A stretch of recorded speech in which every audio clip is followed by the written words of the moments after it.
When you think of addiction rehabilitation, a ranch probably isn't the first thing to come to mind. Tonight, KVUE's Hank Cavanero introduces us to a group that's finding a different way to recover. Hey. On a Sunday morning, Very good, very good. a farmer's market can connect you with the people who grow your food. We have shallots. They're spring onion style shallots. Simple things like shallots become a connection to people who walk different lives than yours. That's kale way to the right. But at Simple Promise Farms, you'll meet people trying to walk a different life than they used to. We're a nonprofit farm. We partner with a treatment center for men with drug and alcohol addictions. Taking a look to earlier in this produce's life, it allows you to better understand the group who grows it. Going on 6. Like Maddox Middow, a 24-year-old from North Texas. Got about 6 weeks to go. Maddox is one of 12 people at this program called Ranch House Recovery. So Ranch House Recovery is the name of the recovery home, and Simple Promise Farms is our farm. Brandon Gwynn is in charge of both. I think the biggest thing there is they get to see the fruits of their labor here. Everyone working on this farm has been impacted by addiction. It definitely beats getting down on your hands and knees, but you kind of gotta be careful because, Like Connor Thornton, I've killed a lot of plants with this thing, man. overcoming an addiction to opiates. But my whole life's been unforgiving. A chance to stay busy while staying clean. Being a non-licensed program really allows us to get these guys out here and do some work. They love it.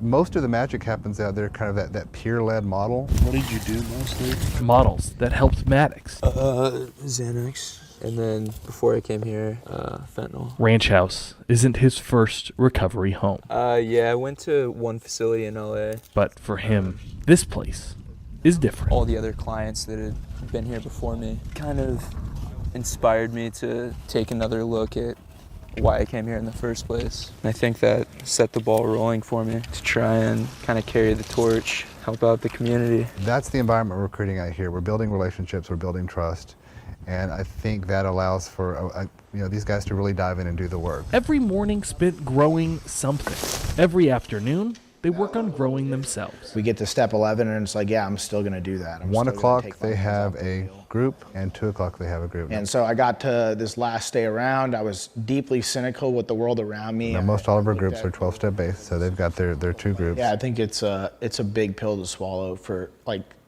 a guy who's just been here a few days, We like believe, having groups all day would, kind of be questions. counterproductive to what these guys are trying to do. So we've found that having, less groups a day, more one-on-one time with the guys seems to be a lot more productive. These groups led by staff members. I think one of the things that's really important here that we remember is that every staff member that we have at Ranch House is also someone in recovery. The dynamic is very different, and it's a very supportive environment. Groups where they get to share their stories, and for Brandon, share why he started this place. I wanted to touch on something right now. We've got a lot of first-timers, young guys in the house. My son, broke his arm on the football field. By the time he got to the hospital, he'd had 3 shots of morphine. They gave him another shot of morphine in the hospital. They sent him home with Percocets. It was 9 months before pills were too hard to find and too expensive, before heroin became his drug of choice. It's easy to find, it's cheap. Ranch House Recovery started with being the parent of a son struggling with a heroin addiction. So when my son finally had his first, real success with sobriety,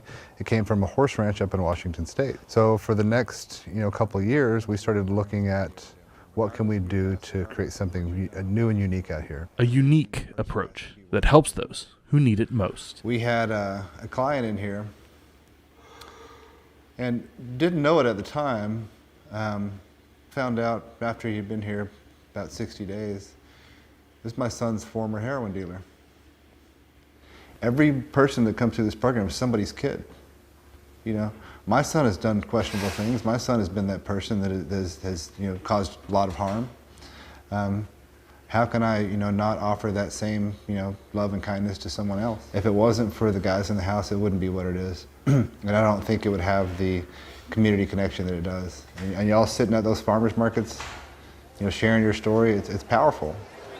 We'll sign up on our volunteer sign-up sheet. Yeah, he was telling me about your program. I'm in recovery. Nice. How long are you sober? About 15 months. Yeah, dude. I've been in and out for about 15 years. Yeah, So it's been a long I time. feel you. I'm sitting close to 8 months right now. Sharing their stories to help others. We have no set prices. All the profits we make here go into a scholarship fund for men and women in need of sober living, treatment, anything to help them in their addiction recovery. So it's a way to give back. It's a way for them to be a part of something. It's all addiction recovery, feeding it back into the community. Connecting people from different walks of life as some try to find their new one. All good? All right, thanks so much. Sweet, thank you. In Austin, I'm Hank Cavanero.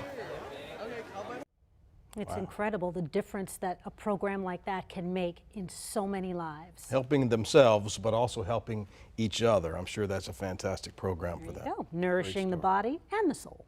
Hank Cavanero reporting tonight.